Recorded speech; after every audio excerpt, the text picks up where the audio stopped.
은혜와 사랑하심이 성탄을 맞이한 저와 여러분 가운데 충만했길 축복합니다.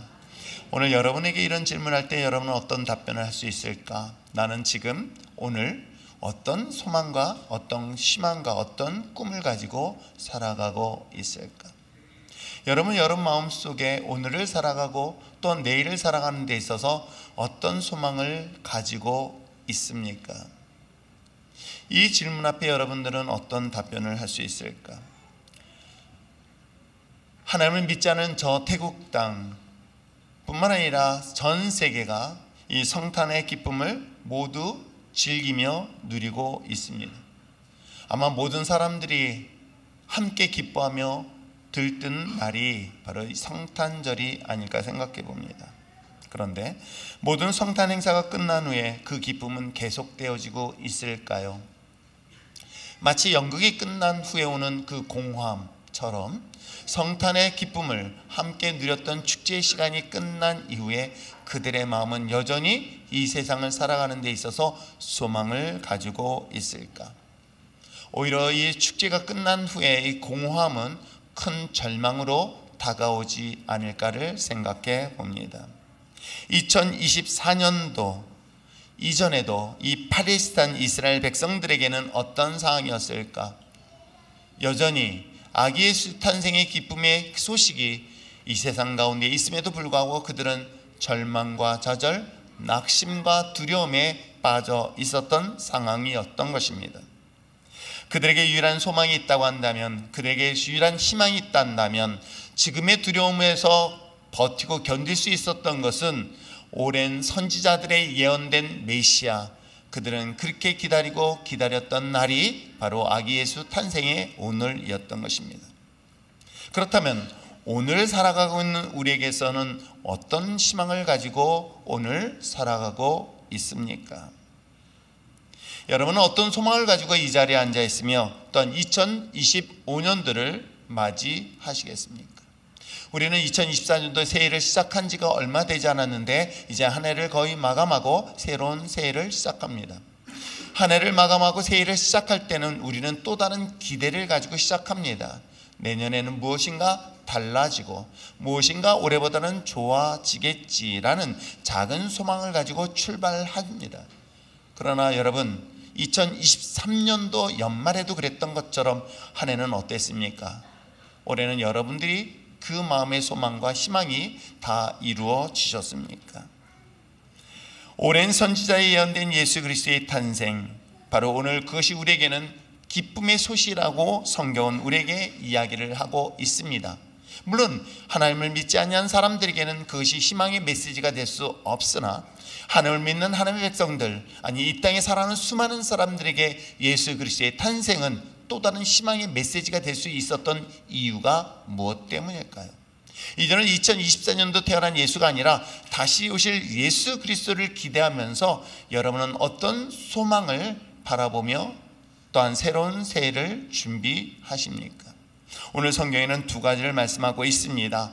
예수님께서 이 땅 가운데 다시 오신다면 이 땅 가운데는 먼 하나님 앞에는 영광이고 이 땅 가운데 평화가 있을 것이라고 성경은 우리에게 소개를 하고 있지요. 그것이 바로 14절입니다. 저는 이 말씀을 여러분들이 함께 큰 목소리로 선포하면서 그렇습니다. 다시 오실 메시아, 아니 2024년도에 오신 예수가 아니라 다시 오실 그 메시아가 오늘 하나님 앞에는 영광이고 이 땅 가운데 살아가는 저희들에게는 또 다른 소망이 되며 평화가 될 것을 믿음으로 선포하며 우리가 14절 말씀을 크게 읽어보시기를 바랍니다. 14절 읽겠습니다. 시작. 지극히 높은 곳에서는 하나님께 영광이요 땅에서는 하나님이 기뻐하신 사람들 중에 평화로다 하니라. 아멘. 이런 하나님의 영광과 이 땅의 평화가 주님이 오신 그날을 기대하면서 살아가는 저와 여러분에게 반드시 나타나게 될 줄 믿습니다. 그렇다면 오늘 성경이 이야기하고 있는 하나님의 영광, 이 땅 가운데 평화는 과연 어떤 내용이 이 속에 숨겨져 있을까요? 예수님의 탄생은, 예수님의 다시 오심은 왜 그것이 하나님 앞에 영광이 되어질 수 있었을까? 하나님의 백성들이 절망과 고통 속에 좌절하고 있었을 때에 많은 사람들은 하나님을 믿는 백성들을 향하여 조롱합니다. 야, 너가 믿고 있는 그 하나님이 너의 삶을 저렇게 비참하게 하고 있으니 그 하나님을 믿는 저와 여러분이 세상 사람들한테 조롱의 대상이 되어지고 비난의 대상이 되어지는 것은 2024년도 팔레스타인 이스라엘 땅의 백성들에게 일어난 현상이기도 합니다. 베데스다 연못, 그것은 은혜의 연못이라고 이야기합니다. 은혜의 장소라고도 이야기를 합니다. 그곳에서 한 세대인, 즉 38년 동안 육신의 연약함으로 인해 질병 가운데 고통당하는 그에게 예수님은 놀랍게도 그 억압된 육신의 연약함을 치료하는 놀라운 영광이 그 자리에 있었던 것 여러분 아십니까? 나면서부터 안진뱅이였습니다. 태어나면서부터 그는 한 번도 앞을 볼 수 없는 자들 뿐만 아니라 태어나면서 말을 한 번도 할 수 없을 뿐만 아니라 죽음을 눈앞에 둔 그 죽음의 절망 속에 있는 사람들에게 있어서 예수님이 그 자리에 함께 하실 때에 어떤 일들이 일어난지 여러분 아십니까? 바로 그곳에 하나님의 영광의 능력이 나타났던 것은 바로 예수님의 사역 속에서도 분명히 기록되어져 있습니다.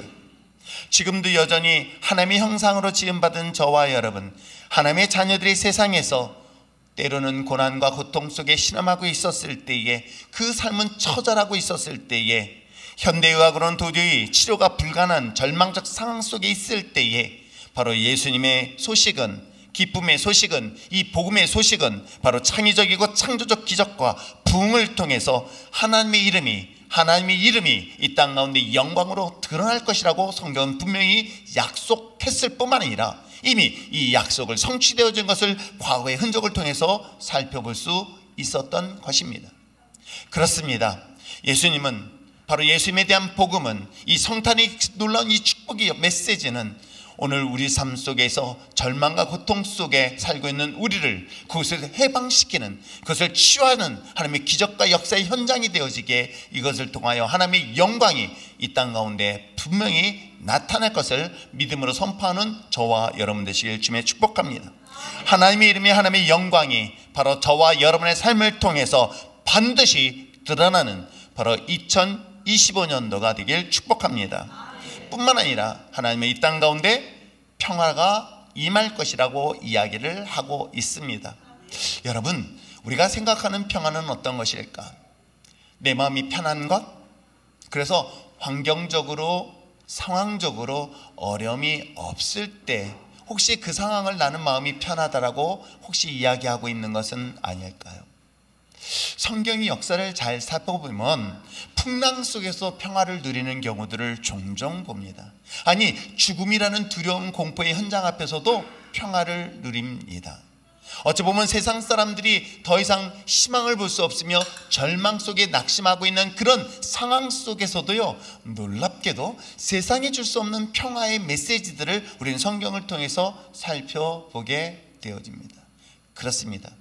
아기 예수의 탄생은, 이 복음의 놀라운 소식은 우리가 환경과 상황에 따라서 내 마음이 평화롭고 평화롭지 않은 것이 아니라 어떤 환경과 상황과 상관없이 하나님이 나와 함께 하신 임마누엘의 놀라운 은혜가 내 마음속에 있음으로 인하여 이 땅에서 줄 수 없는 참된 평화가 바로 우리들 가운데 임하게 될 줄 믿습니다.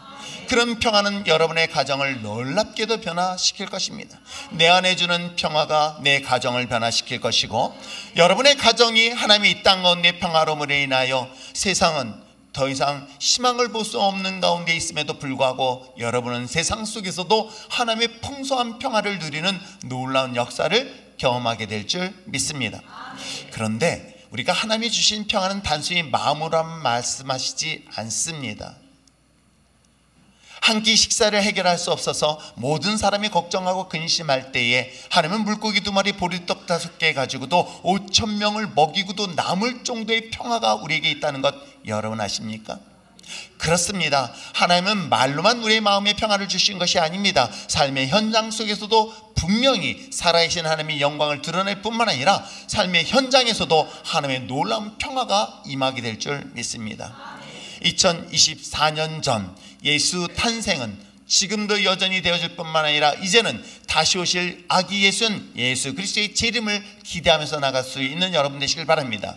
그 예수 그리스도가 여러분과 함께 하신 그 임마누엘, 그 예수 그리스도는 오늘 여러분의 삶을 통하여 하나님의 영광을 드러낼 것이며, 그 아기 예수 탄생, 즉 임마누엘 되신 예수 그리스도는 오늘 2025년도 정치, 경제 그 어느 것도 우리가 희망을 노래할 수 없는 가운데 있음에도 불구하고 주님이 여러분과 함께 하심으로 인하여 세상에 누릴 수 없는 참된 평화가 여러분 가정 속에 반드시 임하게 될 줄 믿습니다. 하나님의 영광이, 하나님의 평화가 여러분 가정과 삶 가운데 충만히 있길 축복합니다. 그런데 이 하나님의 영광과 그 평화가 아무에게나 임하나요? 그렇지 않습니다. 14절에 말씀하신 것처럼 하나님이 기뻐하시는 사람들 속에서는 하나님의 영광이요 하나님의 평화라고 이야기를 하고 있습니다. 사랑하는 성도 여러분, 그리고 율정교회 모든 가족 여러분, 무엇보다도 누가 기뻐하는, 하나님이 기뻐하는 주의 거룩한 자녀 되어지기를 바랍니다. 우리 아이들이 열심히 뛰어다닙니다. 우리 제 껌딱지라고 얘기하는 우리 손녀딸은요, 제 다리통을 꼭 붙잡고 쫓아다닙니다. 그 아이가 무엇을 할아버지한테 잘해서요? 아니에요. 그 아이는 나에게 소중한 생명이라는 것, 그것이 바로 저와 여러분이라는 것 아십니까? 누구의? 하나님의 사랑하는 자녀들인 거예요. 여기에는 어느 누구도 예외되지 않습니다. 여러분이 무엇을 해서? 아닙니다. 여러분은 주님의 형상으로 지음받은 거룩한 백성입니다. 여기는 어떤 자격을 요구하지 않았습니다. 하나님이 여러분 모두를 사랑하시고 여러분 모두 구원의 대상일 뿐만 아니라 모두 하나님이 나를 사랑하는 하나님의 거룩한 자녀라는 사실을 잊지 마시기를 부탁드립니다. 가끔 이런 얘기를 할 때 그래도 하나님은 나를 싫어하지 않을까? 난 미워해요. 난 사랑하지 않을 거예요 라고 하면서 스스로에게 정죄하는 경우들을 종종 봅니다. 저는 오늘 성경의 본문에 기록되어 있는 것처럼 하나님이 기뻐하시는 사람들, 그랬더니 무엇인가가 해서가 아니라 여러분 자체가 여러분의 하나님의 기쁨이라는 것 잊지 마시기를 바랍니다. 여기에는 어떤 기준과 어떤 자격이 있어서가 아니라 이 땅에 태어난 저와 여러분 모두 다 하나님의 기뻐하는 자녀들이기에 하나님이 2025년도는 하나님의 영광, 하나님의 평화가 여러분의 가정과 여러분의 자녀의 삶 가운데 충만히 있길 축복합니다. 기도하겠습니다.